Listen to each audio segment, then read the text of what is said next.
Is Charles Barkley right about J.J. Redick and the Lakers? The Dodgers are not a super team, but they could be. And we will take a peek at where the Galaxy and LAFC stand with less than 2 months before the MLS season begins anew. Good morning. I'm James. This is your daily dose of sports and snark for the greatest sports city in the world, Los Angeles. This is the faithful Angelenos Morning Report. It's January 5th, 2025. Welcome back to the Sanctum Sanctorum of LA Sports. It's also Sunday, the Lord's Day. If you believe in Him, as I do, take a moment. Thank Him for the blessings you have in your life, like LA Sports. And if you like being in the know about LA, clickety-clack the like button. Clickety-clack the subscribe button. There's a notification bell. Hit that. It'll let you know when we drop new content. Sharing is caring. Let people know we exist. And by all means, comment. By the way, thank you to the new subscribers who joined the Angeleno Familia yesterday. We're going to do our best to keep you informed. And we'll start off with a pretty expanded look at the scoreboard. Clippers 131, Atlanta 105. After 34 games, St. Kawhi, the Moreno Valley martyr, finally returns. He scores 12 points in 19 minutes. He said afterward that playing's the easy part. Okay. This coming from the guy who brought the term load management into sports terminology. Yeah, that's what makes it easy, guys. Norman Powell led the Clips with 20 points. Nebraska 66, 15th ranked UCLA 58. Tyler Bilodeau scored 15 points. Lazar Stefanovic added 10. But they were the only Bruins to reach double figures. Look, I get that the Huskers play defense. I get that it's a road game against a team that now has a streak of 20 consecutive home wins.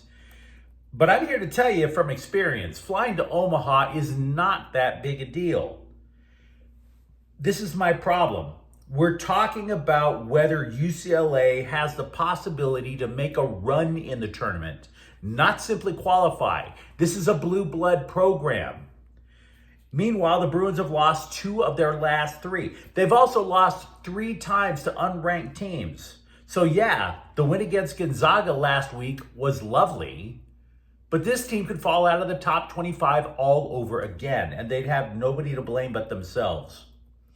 Michigan 85, USC 74. I realize Eric Musselman has the reputation of a quick turnaround specialist. I also do believe the Trojans pushed for an upset bid. They erased a 15-point second half deficit. They just aren't big enough. They don't have enough size. Desmond Claude scored 19 points, but he fouls out with 3 minutes to go. Michigan was only up 2 by then, so they totally take advantage. USC had no answer for big man Danny Wolf and his 21 points. Kings 2, Tampon Bay 1. Adrian Kempe scored the game winner in the third. It's the Kings' 4th consecutive win. They held the highest scoring team in the NHL to 1 goal. So well done. Meanwhile, today, Seattle's at the Rams at 125. We've discussed it all week. Unless your dream is to watch Jimmy Garoppolo drop bubble passes to UFL players, you need to put your ducats on StubHub for this one. Also, the Chargers are at Las Vegas at 125. With a win today, the Bolts get the 5th seed in the AFC playoffs. The Chargers have activated Alohi Gilman off injured reserve to play today. Dude hasn't played since week 2. By the way, both the Rams and the Chargers, they've already qualified for the NFL playoffs, so that's not in doubt. And the Lakers are at Houston at 4. The Lakers have won 4 of their last 5 games, and that is where I want to start off our news. This may be the first time in the history of this program that I've decided to explore what a TV pundit says. There's a lot of that on YouTube and online. Oh, did you hear what Stephen A. Smith said about... No, I didn't. Nor do I care. Stephen A. Smith is a bag of flatulence in a 3-piece suit. Let's not get it twisted. But Charles Barkley from Inside the NBA, which is a show I absolutely love, and Lakers coach J.J. Redick have had this weird feud going for a couple of weeks. It started when Barkley called out the NBA for this must shoot threes offensive approach. And Redick, who wants the Lakers to shoot a lot of threes, took offense. So Barkley expanded it to saying the Lakers stink and Redick is a dead coach walking. Now, I don't care much for hurt feelings because unlike most modern sports writers, I'm a grown-ass man. I don't think I've had feelings for like the last 15 years. So this leaves us with two questions.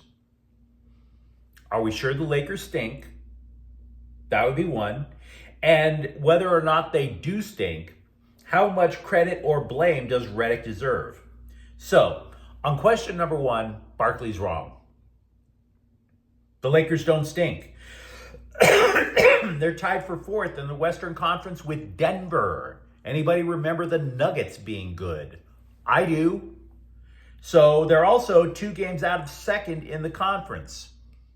That's not stinking. They go on a losing streak, yeah, you're talking stinking, but now they do not stink. But as for question number 2, how much credit does Redick get? Kinda? I'm not sold yet. I'm not sold on the idea of let's shoot threes just for the sake of shooting threes. I don't think the Lakers have the personnel for it. I really don't. But he's made some really good defensive changes, which honestly, I'm kind of surprised. That may be the assistants, that may be Redick, I don't know. But they have been the 5th best defensive team in the league for the last 11 games. That's not exactly a small sample size, guys. That's a chunk of the year. Now, prior to the last 11, they were 26th ranked. So going from 26 all the way up to 5th in terms of defense, that helps. And by the way, you could definitely chalk some of that credit to the front office for finally dumping D'Angelo Russell. That guy never played defense, so that's obviously a blessing. Dorian Finney-Smith, who comes in, he's only spent a week with the Lakers. He had a D up on Trae Young. He had a D up on Donovan Mitchell. Both of those are guards with an outside game. And he even had a D up on a center, Evan Mobley. So maybe you could say some of the Lakers' success has come in spite of Redick. Consider this.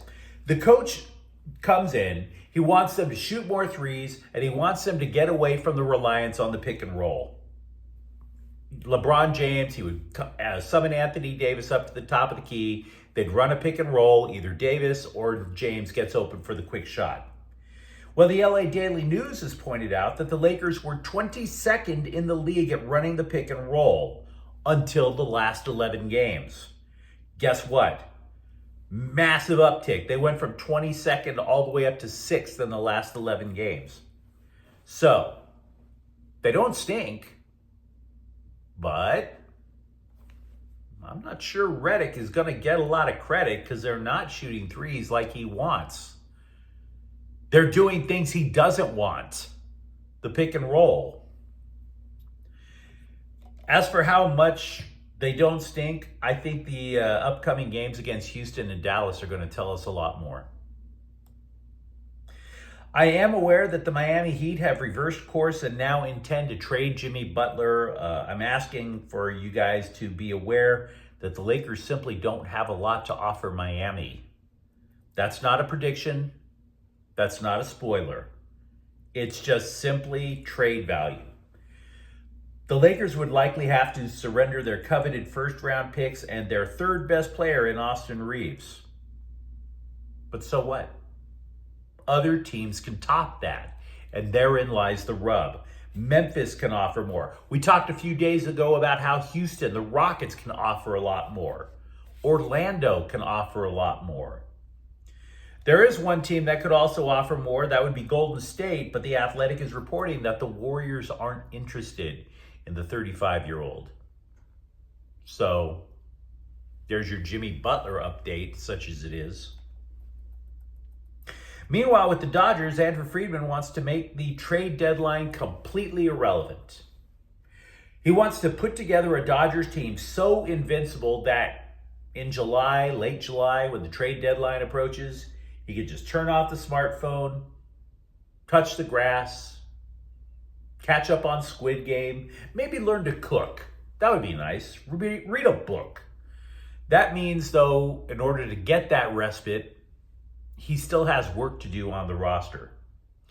If you look at this board behind me, the one that I've been using to keep track on all the idiotic Dodger rumors that you see online, despite the fact that these rumors were posted by idiots, a couple of them would matter. I'd say you could flip a coin as to which name on this list is more important. Clayton Kershaw or Roki Sasaki. The Japanese phenom is the best pitcher who is currently not employed in the major leagues. Moreover, both Sasaki and Kershaw would be bargains. Kershaw declined an option to become a free agent again. Here's the thing. I presume he's wanting to renegotiate not for this massive golden parachute as much as it is to shuffle money around, deferrals. Sasaki is young, so his contract is going to be easily among the cheapest on the entire Dodger payroll. By the way, side note, if you've been keeping tabs on Roki Sasaki, the Red Sox did not get a meeting with him, so they're off the list. So Kershaw, Sasaki. For the Dodgers to get the so-called super team, those are steps 1A and 1B. Priority number 2 would be the bullpen. You're probably eyeing former Padre Tanner Scott, who's now a free agent. You might also consider a reunion with Kenley Jansen. But if you ran the numbers, you'd be looking at Scott, because Scott was more likely to strike you out than to let you get on base. Extremely effective last year in Slime Diego. And then comes priority 3, creating space on the roster. There are a lot of names that are probably you're going to wind up seeing no longer be in LA. Kike Hernandez comes to mind. He's a free agent. I'm okay with that. I really am. Once he and Gavin Lux bumped their junk together after a playoff home run, I approve of whatever it takes to purge that from my brain cells. I don't care if Hernandez leaves. I don't care if I have to take a bucket full of hallucinogens. I never want to think about those two guys clashing swords ever again. By the way, yesterday somebody on Twitter asked me about the prospect of trading away Chris Taylor.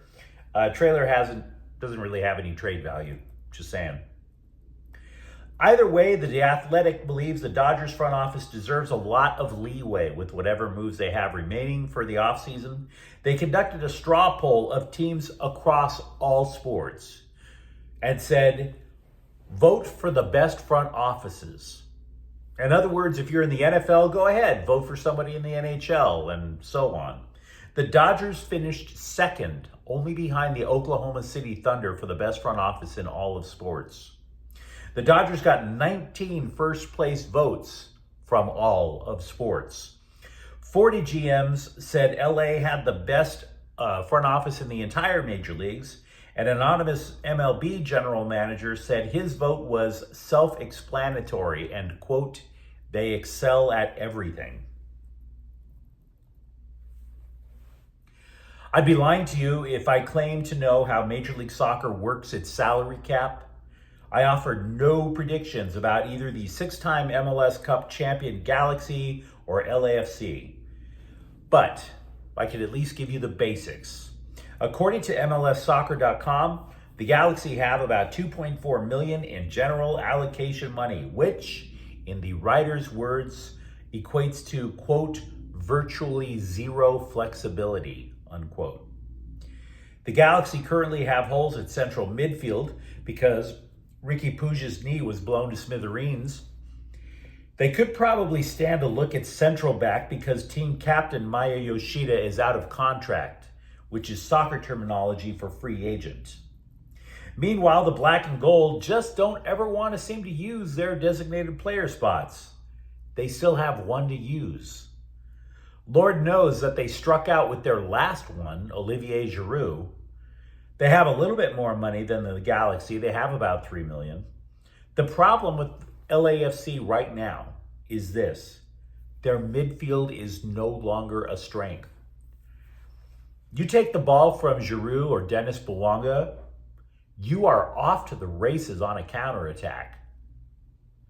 So I would say LAFC has a bigger problem than the Galaxy, but yeah, they both need to be smart about what they're going to do next. Former UCLA defensive tackle Sidiveni Kaufusi is transferring to Oklahoma State. The dude played in 10 games last season, 5 tackles. And each his own, right? We all make our decisions in life that we have to live with. But I've been to Oklahoma.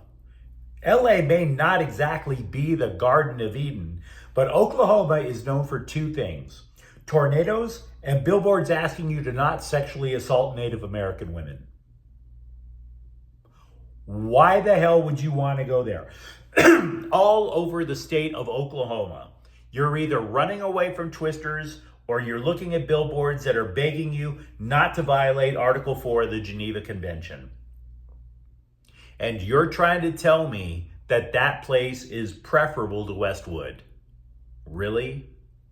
Really? But you let me know what you think in the comments thread. Talk to me. Which side you got? Team Redick or Team Barkley? And for that matter, how close are the Dodgers to being a preternatural force in Major League Baseball? And if you enjoyed the content, don't forget to subscribe to Faithful Angelenos. We talk LA sports every single day here. Thank you for watching. I'm James. We'll be back tomorrow. Faithful Angelenos is a Kian Cortel Queso production. Take care.